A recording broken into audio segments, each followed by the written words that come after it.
டெல்லி மகளிர் ஆணையத்தின் 223 ஊழியர்கள் பணி நீக்கம். ஆளுநர் வி.கே. சக்சேனா அதிரடி. இது குறித்து நமது கடையர் செய்தி பிரிவில் என்ன என்பதை பற்றி நாம் பார்க்கலாம். டெல்லி மகளிர் ஆணையத்தின் 223 ஊழியர்களை அதிரடியாக நீக்கி உத்தரவிட்டிருக்கிறார் அம்மாநில ஆளுநர் வி.கே. சக்சேனா. விதிகளை மீறி ஊழியர்கள் நியமிக்கப்பட்டதாக கூறி பணி நீக்கம் செய்திருக்கிறார்.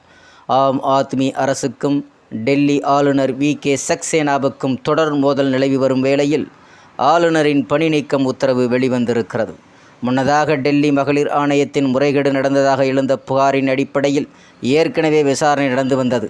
விசாரணை முடிவுகளின்படி 40 பணியாளர்களை நியமிக்க சட்டம் இருக்கும் நிலையில் முறைகேடாக 223 பணியிடங்கள் உருவாக்கப்பட்டுள்ளது என்பது தெரிய வந்துள்ளதாகவும், கவர்னரின் ஒப்புதலின்றி நியமிக்கப்பட்ட இந்த பணியிடங்கள் ரத்து செய்யப்படுகிறது என்றும் ஆளுநர் வி.கே. சக்சேனா உத்தரவு பிறப்பித்திருக்கிறார். ஒப்பந்த அடிப்படையில் பணியாளர்களை நியமிக்க டெல்லி மகளிர் ஆணையத்துக்கு அதிகாரம் இல்லை என்றும் ஆளுநர் உத்தரவில் கூறப்பட்டிருக்கிறது. டெல்லி மகளிர் ஆணையத்தின் தலைவராக இருந்த ஆம் ஆத்மி எம்பி சுவாதி மலிவால் தான் இந்த 223 பணியிடங்களை நியமனம் செய்துள்ளார். ஆம் ஆத்மி கட்சியில் சேர்ந்து எம்பி ஆவதற்கு முன்பாக 9 ஆண்டுகள் டெல்லி மகளிர் ஆணையத்தின் தலைவராக இருந்தவர் சுவாதி மலிவால்.